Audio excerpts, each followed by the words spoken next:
Praise the Lord. सबको जय मसीह की।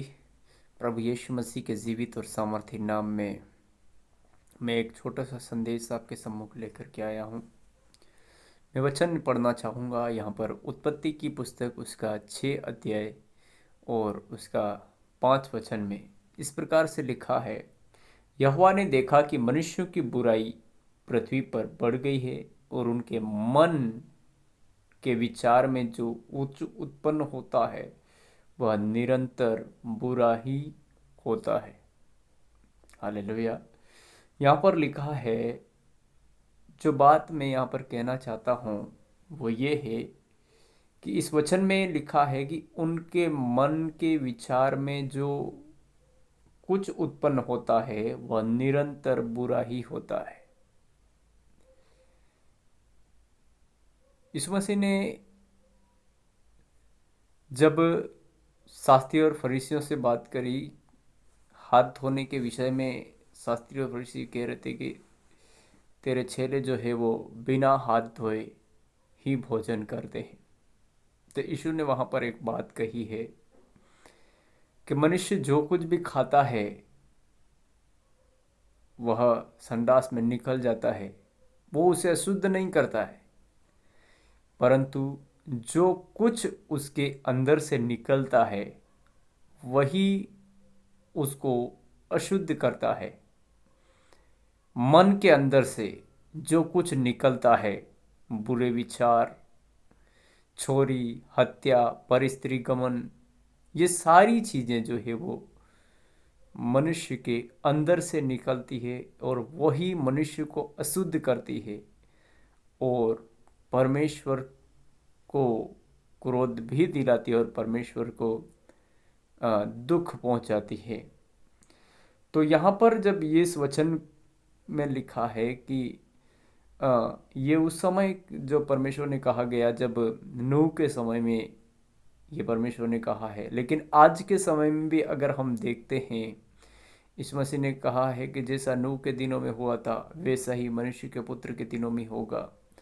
तो आज के दिन इस समय में भी हम देखते हैं कि मनुष्य के अंदर वो बुरे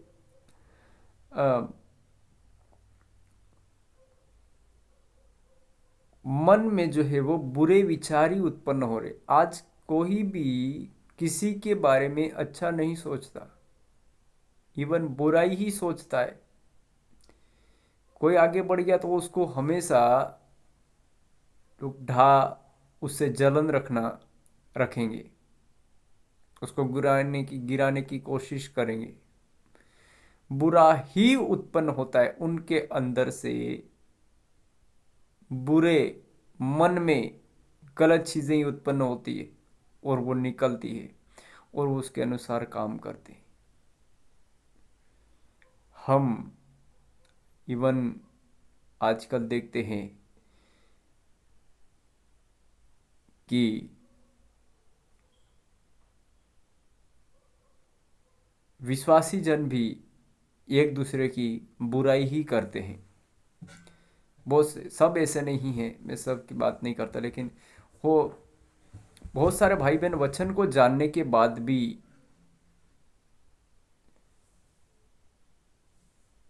उसी प्रकार से काम करते हैं। तो हमें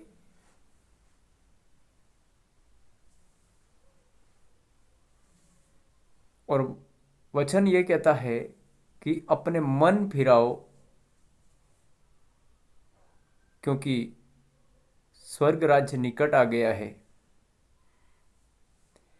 तो हमारा मन जो है वो इन चीज़ों से फिराना पड़ेगा और पूरी तरह से परमेश्वर की ओर अपने मन को फिराना। इन जो भी अंदर से जो उत्पन्न हो रहा है गलत चीज़ें जो है वो, उनसे हमारे मन को फिराना और परमेश्वर की ओर ले करके जाना, जो एक सच्चा पश्चाताप है। और मन फिरा करके परमेश्वर के ऊपर, परमेश्वर के वचन के ऊपर, प्रभु यीशु के ऊपर हमें विश्वास करना चाहिए। तब हम एक सच्चे विश्वासी मसीही कहलाएंगे। नहीं तो हम विश्वास भी करते हैं, हम वचन भी पढ़ते हैं, उपवास रखते, सब कुछ करते हैं, लेकिन अगर हमारे मन में अभी तक भी हमारा मन नहीं फिराया, इन चीज़ों से मन अभी तक फिरा नहीं है, इन्हीं कामों में हम अभी तक लिप्त हैं, तो अभी भी हम धोखे में हैं। इसलिए जब उस समय नूह के समय में परमेश्वर के सामने ये प्रश्न आ गया था कि मैं मनुष्य को समाप्त कर दूं, और यहाँ पर परमेश्वर ने कहा है कि मैं मनुष्य को बनाने से पछताता हूं, तो मैं इस वचनों के माध्यम से आपसे यही बात कहना चाहूँगा कि मुझे और आपको, हमें पूरी तरह से मन को पूरी तरह से परमेश्वर की ओर फिराना है। ये जो अंदर जो उत्पन्न होता है, इन चीज़ों को हमें वचन में लिखा है कि तुम आत्मा से देह की क्रिया को मारोगे तो जीवित रहोगे। देह की क्रियाएं क्या है? जो हमारे अंदर उत्पन्न होते हैं, वही शरीर के काम जो अंदर जो उत्पन्न होते हैं, बुरे विचार, गंदी सोच, परिस्त्री गमन, लुचपन, ये सारी चीज़ें जो है वो अंदर से, हत्या, ये सारी चीज़ें अंदर से उत्पन्न होती है। इन्हें हमने अपने अंदर खत्म करना पड़ेगा आत्मा से। इन सारी देह की क्रियाओं को मारेंगे तब हम आत्मा में जीवित रह पाएंगे और परमेश्वर के वचन के अनुसार सही मार्ग पर चल पाएंगे। इसलिए अपने मन को पूरी तरह से फिराएं, गलत कामों से, बुराइयों से पूरी तरह से मन को फिरा करके परमेश्वर की ओर लौट आए, ताकि हम परमेश्वर के सच्चे बेटा बेटी बन जाएं। यीशु मसीह के सामर्थी नाम में, आमीन।